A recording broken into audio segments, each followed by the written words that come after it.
Hello everyone, Atheatos here, and it's now time for a conclusion video on my 386 DX experiments with this little apparatus here, the M326. So there are two goals for this video. The first one is to have all my results from both the AMD AM386DX and the Cyrix 486 DLC in one video, so that people can easily find this and compare with their results. Yeah, I just want to make the life easier for the people that will try to beat me. You see, until now the results were all over the place in different videos. And of course the second goal of this video is to present to you all the other small improvements I have done since my last video. There are a few of them in both hardware and software. And yeah, in the end I managed to improve all my benchmark results once again. So yeah, of course we are breaking again some records. But first of all, let's have a quick look at the hardware, both as a refresher here and to also demonstrate some new additions. So yeah, first of all, the motherboard is this one, the PC Chips M326. The main chipsets are from PC Chips, but actually this one is a clone of the SARC RC4018. Yeah, actually the chipset of previous revisions of this board was marked with this code here. Now PC Chips also released this board here, the M601. This is a 486 board with exactly the same chipset and basically exactly the same BIOS. And okay, there are many revisions of all these boards, so I had a lot of BIOS files to choose from. And finally I used an award one that had all the options in the menus. But okay, even with the original AMI BIOS, it is possible to enable all these options either way with the AMI setup tool. I just concluded on the award one because okay, I just like it more and it has all the options in the menu from the start. By the way, here are all the optimal settings for this motherboard. And yeah, it's not every day that you see a 386 motherboard with this many settings. Very nice. Then here on the board, of course, the most important mode was adding my any clock device here that allows me to set the bus at any clock. And then another very important mode was adding here 256 kilobytes of onboard cache. Well, yeah, this board originally came in with 128. In order to do this mode, I had to remove one of the ISA slots here and add this wire. I'm also using my own DRAM modules here. So in the end I was able to max out nearly every option in the BIOS. Now additionally to all that, using this little crazy stuff here, I'm able to actually set the 5V rail here at any value. So yeah, in general, using something like 5.3 volts, I was finally able to run both these two CPUs at 55 MHz. Now the only addition I did this time is here on the IDE controller, where instead of having to plug here the power, I soldered the wire to get the 5V directly from the ISA card. Not only this makes my life a bit easier, as I don't have to plug the power now here, but the thing is that before the ISA card is powered by the motherboard, so it takes the 5.3 volts, but this thing was powered from the PSU, so it takes 5 volts, and in theory this can create some problems. So now everything takes power from the same rail of increased voltage, and yeah, this should be just better. Now other things to note here about hardware. Okay, my VGA card is this Trident TVGA 809,000DR. It was the same from the start and I didn't change it.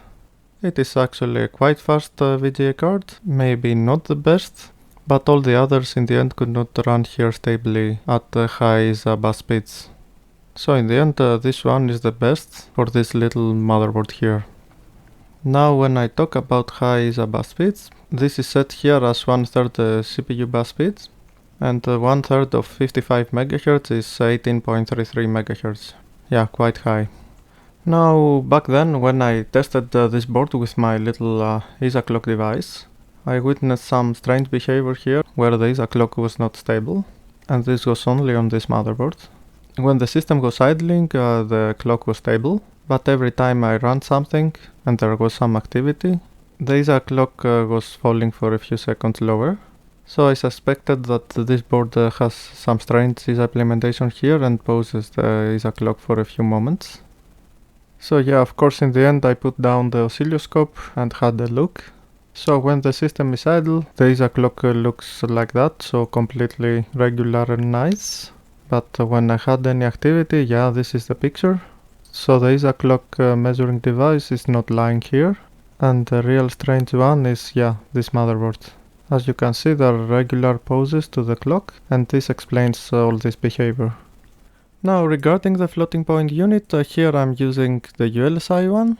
I have quite a few of these and I have done a video review already. The point is that this one is one of the fastest ones. Okay, again, maybe not the absolute fastest. The fastest is probably one of the Cyrix chips.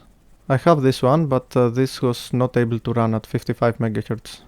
So in the end, again, this is just the best option for this motherboard and for these very high clocks. So now a final point about the hardware here. Of course, when I first got this board, I immediately did some recapping here with this and some other caps. But now, okay, I just did a little bit more work because I have better capacitors. So I put these three nice ones here. And then, as I did also with my 486 motherboard, I added lots of small SMD ceramic capacitors directly under the socket, both for the CPU and the floating point unit. These are so small I don't even know if it is clearly visible. They are here, and so on. Again, there was not much improvement doing this, but I really like this concept. And yeah, okay, here is the pinout of the 386, and the green lines are more or less where I put these capacitors. Okay, this is not as perfect as with the 486, where every VSSA had a VSS next to it, but either way I fitted something like 15 capacitors here. So that's all more or less with the hardware. And now it's time to talk about the new things that helped me improve my previous records. And there are 3 points to discuss here. The first one has to do with the IDE hard disk speed. Okay, in this case the compact flash card speed. And it all starts with this little VLB IDE controller from Winboard. The W83-759AF. This is actually one of the better VLB IDE controllers. And the relevant thing here is that when I bought this, it came in with a diskette, with a driver. And this driver is quite important as it increases the performance of this controller by a lot. But the interesting thing is that this driver actually more or less works on all the systems of this era. Okay, maybe not all the features are activated when you don't have this controller. But either way, even on my 386 system here with an ISA IDE controller, there was a flat boost of 20%, so not bad at all. Now I have used this driver on some of my videos before. However, at some point my system had a virus situation, and this virus was interfering with the driver, so I was forced to disable it, as I couldn't figure out why the driver was crashing.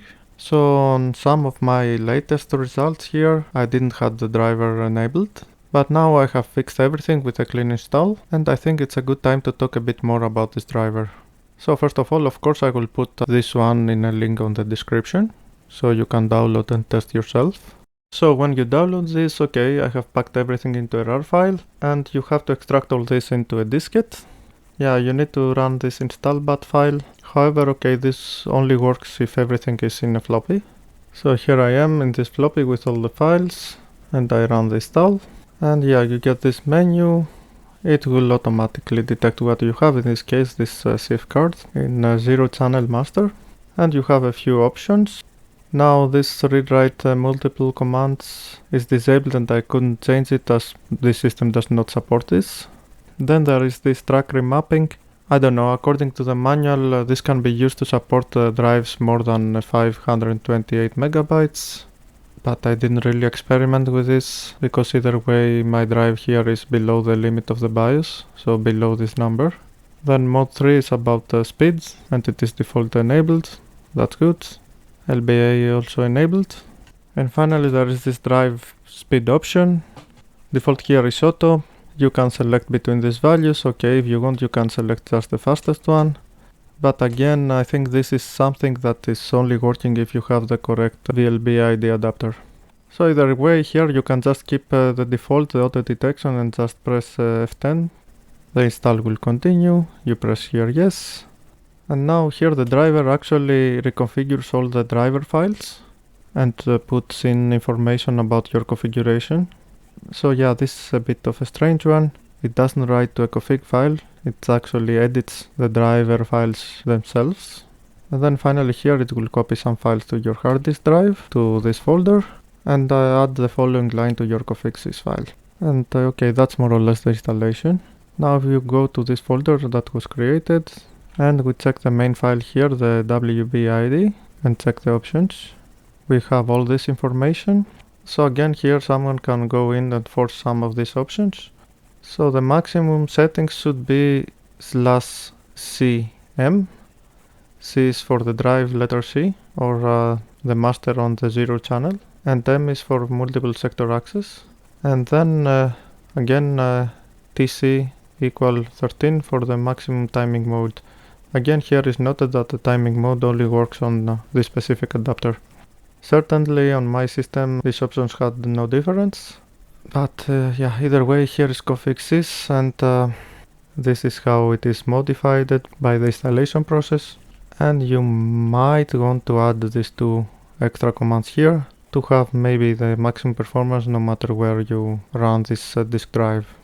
I have to note though that if you use the same drive to multiple systems, because the installation program modifies this exe file, yeah, this file actually detects your configuration, and if it is not the same as the last time, during boot you were prompted to press a key to continue. And this could be a bit annoying. Okay, you just have to run again the installer. But yeah, either way, in the end, the conclusion here is that when you boot you will get a message like that, and no matter what the system, there is at least 20% boost, and depending the case maybe more. Now the second point that helped me increase the performance here relates to memories. And you probably already know that I have made two types of memories. Yeah, some 4 megabytes, 50 nanoseconds, and some 1 megabyte, 45 nanosecond ones. So now the thing is that when I first tested this with 0 weight states, the top one topped at 48 to 50 MHz, and the bottom one at 52 MHz. So none of these were good enough for 0 weight states at 55 MHz. And because in the end the system was performing slightly better with 4 of the top modules for a total of 16 megabytes of memory, I did all my benchmarks with 1 weight state, and yeah, this setup here. But later I figured out that when I raised the 5V rail, the bottom ones scale way better. And yeah, actually by using this is possible to get 0 weight states at 55 MHz. And of course having 0 weight states instead of 1 in the end is better than the small advantage you get from using these modules and 16 megabytes of RAM. So yeah, this is what I have here, 8 modules of the bottom type for a total 8 megabytes. Now okay, in the end the effect of 0 weight states on RAM here is not that significant, and most likely because we already have a lot of quite fast cache here. But either way, okay, it is a small boost. And of course, okay, it's nice to brag about having 0 weight states at 55 MHz. Now the final point here that allowed me to increase my performance has to do with Cyrix 486 DLC. And it comes from an observation I did when I played with my 386SX machine and the 486 SXLC there. And it all has to do with this CAN input. This is a special input to this 386 Cyrix replacement chips. It is an input that tells the CPU to enable or disable the internal cache. Okay, this input by default is disabled by the configuration bits, so it is irrelevant. Also on all motherboards it's more or less unconnected, as this is a non-connect pin in all other CPUs.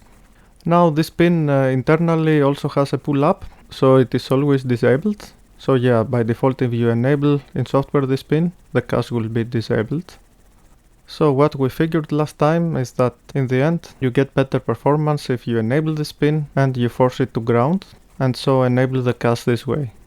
Now this time the way I did this is by just soldering a very small 0603 SMD resistor here. I chose a value of 1 kilo ohm, that is good enough and doesn't make any problems. The internal pull-up is 20 kilo ohms. So yeah, here you have it, it's this very small resistor here. And yeah, that was very easy, and that's all of this mode actually. The rest is just enable the CAN input with the Cyrix tool. So time for some benchmark results, and I will start with the 380X, and here you can see the CPU score, the video speed score, and the hard disk speed here we get this unreal 5 megabytes per second. Then vid speeds with 72.5 frames per second, and VGA speeds with a very high score also. Then here system information, 386DX 55 MHz, and CPU speed score at 59.4. Then this is landmark, again 386DX 55 MHz, and this is the result. This is cache check tool, 256 kilobytes of cache on the motherboard, and the memory speed that is just slightly higher this time. And finally here speedsys, and the memory bandwidth, the total score, and the memory throughput are a little bit higher because of the zero wait states, and a very crazy number here again on the hard disk speed, around 5 megabytes per second. Then 3D bench with the option 2, and this is a very high score of 23.4. Then Chris 3D bench, and here we have 12.1 frames per second.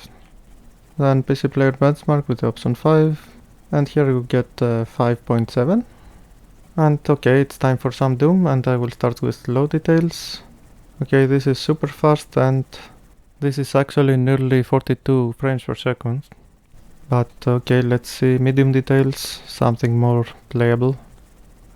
This looks nice. And this is 22.8 frames per second. Then one final run at full details for the comparison. And this is around 10.3 frames per second. Now of course the final touch here is Quake. For sure Quake will never be playable at a machine like that. You can see it's a slideshow.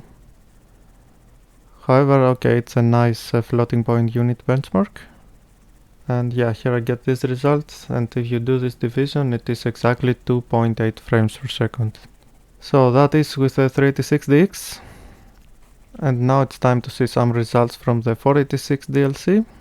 And first of all, here with the Cyrix tool, the only difference here is that I have enabled the CAN input. You can do this by running Cyrix -K. And here is the configuration looking at the registers. So again, let's start with checkit.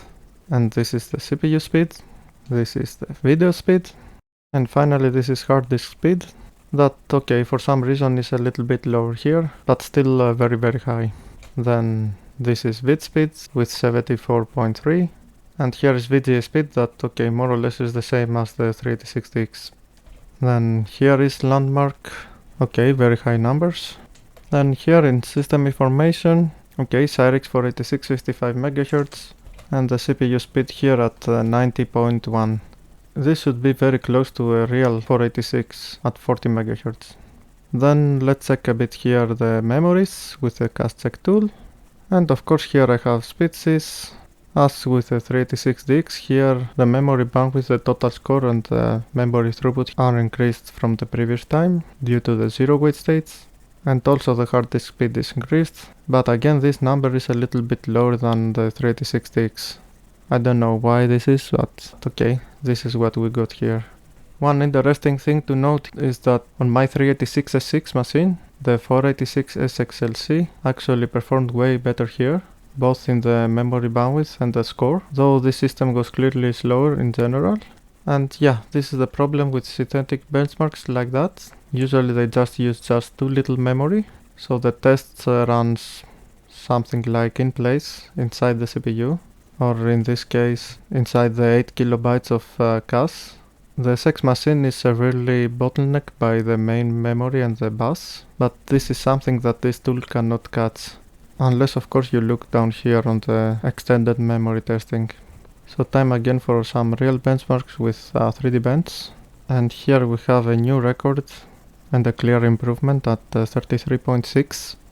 Then a Chris 3D benchmark, and again here we get a very nice 17.1 frames per second. Then PC player benchmark, and this gives a score of 9. So time for some Doom.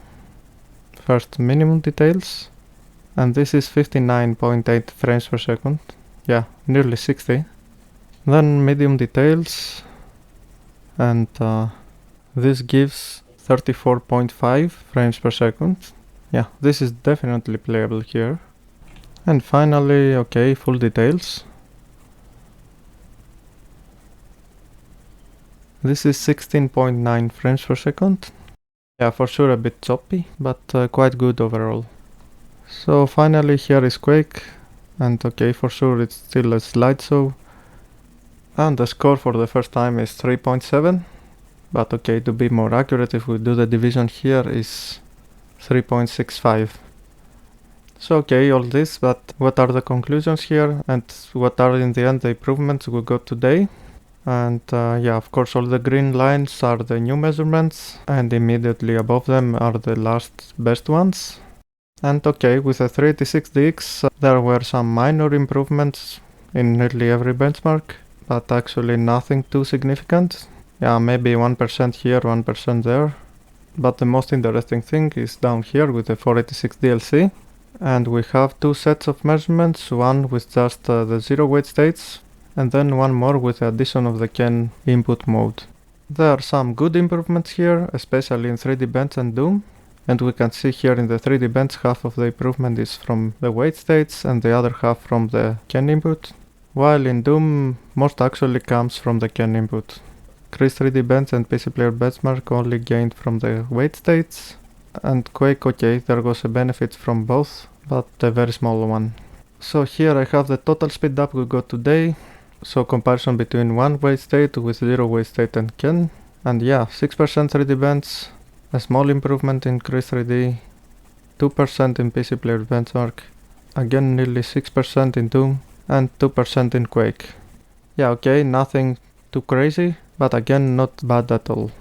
And now the ball is at you. You are totally free to try and beat my scores both on 386DX and the 486 DLC.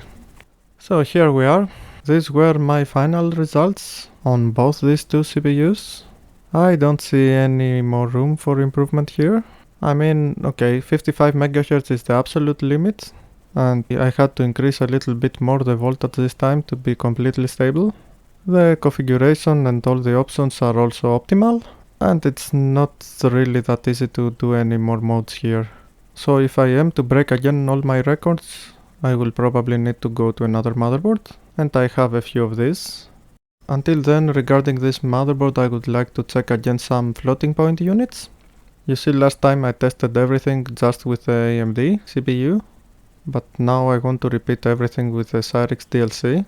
Also, I have a few more floating point units to test here.